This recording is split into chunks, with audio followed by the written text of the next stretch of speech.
आज हम एक मोटिवेशनल स्टोरी के बारे में बात करेंगे जिसका नाम है अक्टूबर स्काई। और ये फिल्म दिखाती है कि अगर आपके जज्बे सच्चे हैं तो आप अपने ख्वाब हर सूरत में पूरे कर लेंगे। तो फिल्म की तरफ चलते हैं, लेकिन उससे पहले एक रिमाइंडर कि लाइक, शेयर और सब्सक्राइब करना ना भूलिएगा। ये फिल्म होमर एच. हिकमैन की जिंदगी के सच्चे वाकये पर मुश्तमिल है। फिल्म की स्टोरी वेस्ट वर्जीनिया के एक छोटे से गाँव कॉलवुड से शुरू होती है, जहाँ बहुत से लोगों का प्रोफेशन कोल माइनिंग है और होमर एक माइन सुपरिटेंडेंट का बेटा है और उसके फादर चाहते थे कि वो और उसका भाई दोनों कोल माइनिंग ज्वाइन कर लें। लेकिन होमर के भाई का कॉलेज में एडमिशन हो जाता है और वो कॉलेज चला जाता है, जबकि होमर घर पर ही रह जाता है। और 1957 वो साल था जब रशिया ने स्पेस में पहला मैन मेड ऑब्जेक्ट यानी स्पुतनिक 1 भेजा था और स्पुतनिक 1 होमर के गांव के ऊपर से गुजरने वाला था और ये नजारा देखने के लिए गांव के सभी लोग जमा हो गए थे। और होमर जब स्पुतनिक 1 को देखता है तो वो बहुत फैसिनेट हो जाता है और यही उसकी लाइफ का टर्निंग पॉइंट है। अब होमर का ड्रीम था कि वो भी एक रॉकेट बनाए, लेकिन दूसरी तरफ उसके फादर चाहते थे कि वो कोल माइनिंग के अंदर ही अपना कैरियर बनाए। लेकिन होमर घर जाकर अपने पेरेंट्स से बात करता है, लेकिन होमर के फादर उसे ऐसे ख्वाब देखने से मना करता है जिन्हें वो अफोर्ड नहीं कर सकता, इसलिए वो उसे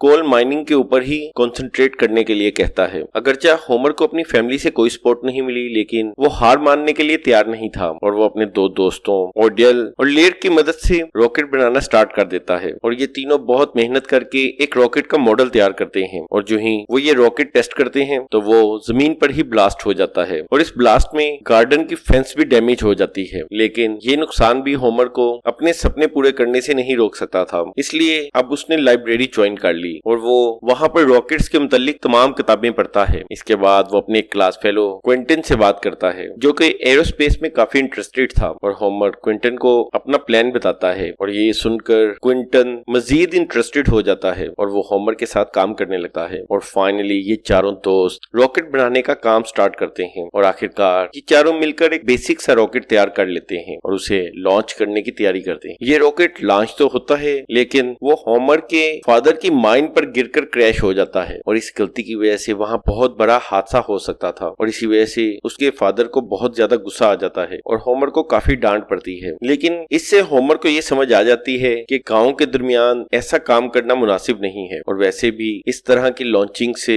गांव के लोग काफी डर गए थे, इसलिए ये लोग गांव से थोड़ा दूर एक खुला मैदान ढूंढते हैं और वहां अपना काम शुरू कर देते हैं। और ये चारों बिग क्रीक हाई स्कूल में पढ़ते थे और एक दिन इनकी साइंस टीचर मिस राइली बताती हैं कि स्कूल में साइंस फेयर होने वाला है और इस कंपटीशन में जो जीतेगा उसे स्कॉलरशिप मिलेगी। ये सुनकर होमर डिसाइड करता है कि वो इस साइंस फेयर में पार्टिसिपेट करेगा, क्योंकि होमर हर सूरत में लोगों को अपना रॉकेट दिखाना चाहता था। लेकिन एक अच्छा रॉकेट बनाने के लिए होमर को तमाम एस्पेक्ट्स की नॉलेज होना जरूरी थी और इसलिए होमर डिसाइड करता है कि वो रॉकेट बनाने के लिए दिन रात पढ़ाई करेगा। इसके बाद वो एरोस्पेस, डायनेमिक्स के मुख्तलिफ सब्जेक्ट्स और मैथमेटिक्स पढ़ने लगता है और इसके साथ साथ चारों दोस्त उसी खुले मैदान में रॉकेट बनाने का अमल जारी रखते हैं। लेकिन ये कई दफा फेल हो जाते हैं, जैसे रॉकेट कई दफा लॉन्च नहीं होता और कभी लॉन्च होने के बाद ब्लास्ट हो जाता है और उनके नाकाम तजर्बात की वजह से उनके क्लास के तमाम लोग उन पर हंसते थे, क्योंकि सभी को लगता था कि ये चारों अपना टाइम जाया कर रहे हैं। लेकिन तजर्बों से होमर और उसके दोस्तों को पता चल चुका था कि उन्हें अच्छे मटेरियल की जरूरत है ताकि वो अच्छा रॉकेट बना सके, इसलिए वो एक कोल माइनर एल्को बाई से बात करते हैं जो उन्हें अपनी मशीन यूज करने के लिए दे देता है। लेकिन ये बात होमर के फादर को पता चल जाती है और वो उसका ट्रांसफर कर देते हैं, मगर इस चीज से उनका हौसला कम नहीं होता और वो मुसलसल एक्सपेरिमेंट करते रहते हैं। और एक दिन उस मैदान में एक वेल्डर आता है जो कि माइन में काम करता था। वो उनका रॉकेट देखता है और उन्हें बताता है कि उन्हें अच्छी क्वालिटी का स्टील यूज करना पड़ेगा, क्योंकि लो क्वालिटी स्टील की वजह से रॉकेट की नोजल पिघल रही है। इसलिए होमर और उसके दोस्त डिसाइड करते हैं कि वो अच्छा आयरन यूज करेंगे, मगर उनके पास पैसे नहीं थे, इसलिए वो एक पुराने रेलवे ट्रैक को उखाड़ने की कोशिश करते हैं। लेकिन जो ही वो उस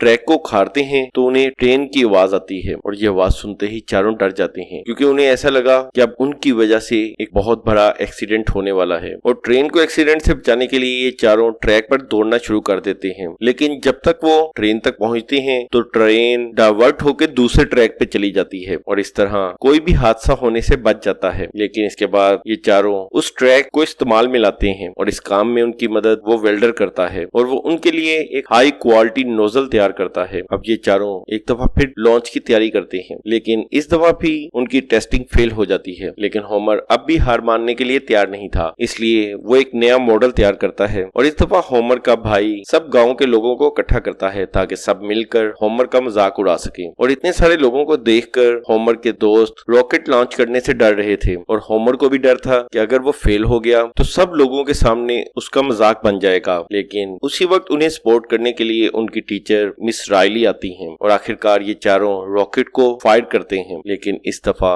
रॉकेट लॉन्च हो जाता है और देखते ही देखते उनका रॉकेट आसमानों की ऊंचाई में चला जाता है। ये देखकर सभी गांव वाले बहुत खुश होते हैं और वो सभी उन चारों को इनकरेज करते हैं। ये देखकर मिस राइली भी बहुत खुश होती हैं और वो उन्हें एक applied rocket science book gift करती हैं और इस बुक की मदद से वो रॉकेट का रास्ता कैलकुलेट करना सीखते हैं। लेकिन स्कूल में स्कूल के प्रिंसिपल मिस राइली को कहते हैं कि वो अपना टाइम इन स्टूडेंट्स पर वेस्ट करना बंद कर दें क्योंकि हर साल स्कॉलरशिप सिर्फ फुटबॉलर्स को ही मिलती है। लेकिन मिस राइली को इन बच्चों पर यकीन था, इसलिए वो इनका साथ नहीं छोड़ती। इसके बाद गांव का लोकल प्रेस होमर और उसके दोस्तों का इंटरव्यू लेता है और न्यूज़पेपर में भी इनके बारे में छपता है। लेकिन इस खबर में ये भी लिखा था कि इनके रॉकेट की वजह से पास के जंगल में आग लग गई है और इस खबर की वजह से पुलिस इन्हें अरेस्ट करने आ जाती है। लेकिन ऐन वक्त पर होमर के फादर उसे बचा लेते हैं। लेकिन इस वाकये के बाद उन्हें स्कूल से सस्पेंड कर दिया जाता है और आखिर शदीद मायूसी के अंदर ये लोग अपना प्रोजेक्ट छोड़ देते हैं। इसी दौरान कोल माइन के अंदर एक एक्सीडेंट होता है और आइके बाई की इस एक्सीडेंट में जान चली जाती है और इसी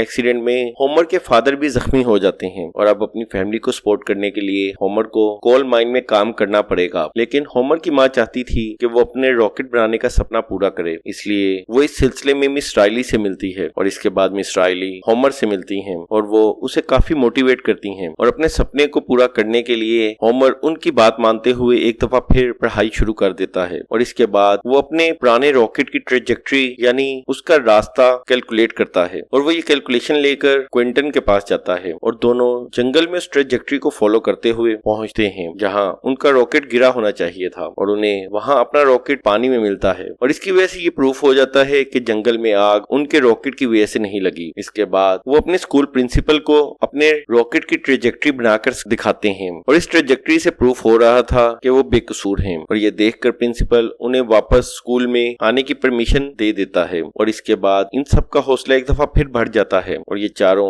एक दफा फिर अपने रॉकेट पर काम शुरू कर देते हैं। लेकिन होमर के फादर ये देख लेते हैं और वो उन्हें डांटते हैं और होमर को एक दफा फिर कोल माइन में जाने के लिए कहते हैं। लेकिन इस दफा होमर अपने सपने को पूरा करने के लिए अपने बाप की बात मानने से इनकार कर देता है और आखिरकार साइंस फेयर का दिन आ जाता है और होमर और उसके दोस्त ये प्रोजेक्ट जीत जाते हैं और फेयर में कामयाबी के बाद इन चारों में से किसी एक को अपॉर्चुनिटी मिलनी थी कि वो नेशनल फेयर में पार्टिसिपेट कर सके और चारों दोस्तों का ये ग्रुप होमर को सिलेक्ट करता है। दूसरी तरफ होमर के फादर की माइंस के वर्कर स्ट्राइक पर चले जाते हैं और ये स्ट्राइक होमर के चारों दोस्तों में से एक के फादर ने करवाया था क्योंकि वो नहीं चाहता था कि माइन पर होमर के फादर का कंट्रोल हो और इसी दौरान बात इतनी बढ़ जाती है कि वो होमर के फादर पर फायर कर देते हैं और इस बात को लेकर होमर और उसके बाप में बहुत बहस होती है और होमर गुस्से में घर छोड़ने की धमकी दे देता है और आखिरकार होमर अपने नेशनल फेयर में जाता है। लेकिन वहाँ पता चलता है कि रातों रात उसका प्रोजेक्ट चोरी हो गया है, इसलिए होमर अपने दोस्तों को फोन करके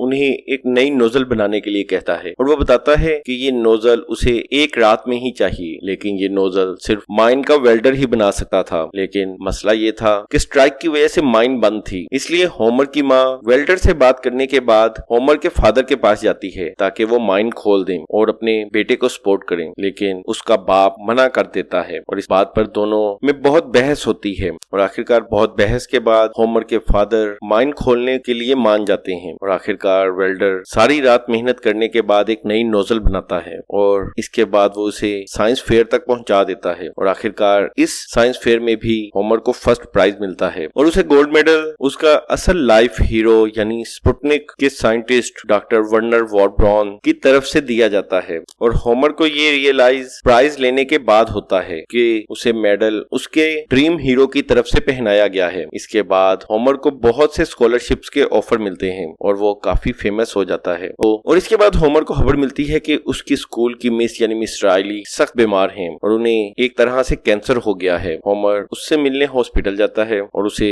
अपना मेडल दिखाता है। अब जब सब लोग होमर से खुश थे तो उसके फादर अभी तक उससे नाराज थे। इसके बाद होमर और उसकी टीम मिलकर एक बड़ा रॉकेट बनाते हैं और इस रॉकेट का नाम वो मिस राइली रखते हैं, क्योंकि उनकी कामयाबी के पीछे असल में मिस राइली की मेहनत और उनकी सपोर्ट ही तो थी। और आखिरकार इस रॉकेट की लॉन्च का दिन आता है और इस दिन उसके फादर पहली दफा उसे सपोर्ट करने के लिए वहां आते हैं और आखिरकार होमर अपने फादर से ही बटन पुश करवा कर रॉकेट लॉन्च करवाता है और होमर का ये रॉकेट 30,000 फुट की बुलंदी तक पहुंचा और ये देखकर होमर के फादर को भी आखिरकार उस पर प्राउड होता है। और मूवी के एंड में हमें पता चलता है कि ये चारों दोस्त कॉलेज से ग्रेजुएट हो जाते हैं। इनमें से क्विंटन ऑयल इंडस्ट्री में केमिकल इंजीनियर बन जाता है, रॉयली एक ऑटोमोबाइल डीलर बन जाता है और तीसरा दोस्त ऑडल एक इंश्योरेंस एजेंसी का ओनर बनता है। और आखिर में हमें होमर की रियल लाइफ की फुटेज नजर आती है जिसमें दिखाया जाता है कि होमर ने नासा में इंजीनियर के तौर पर काम किया और बहुत से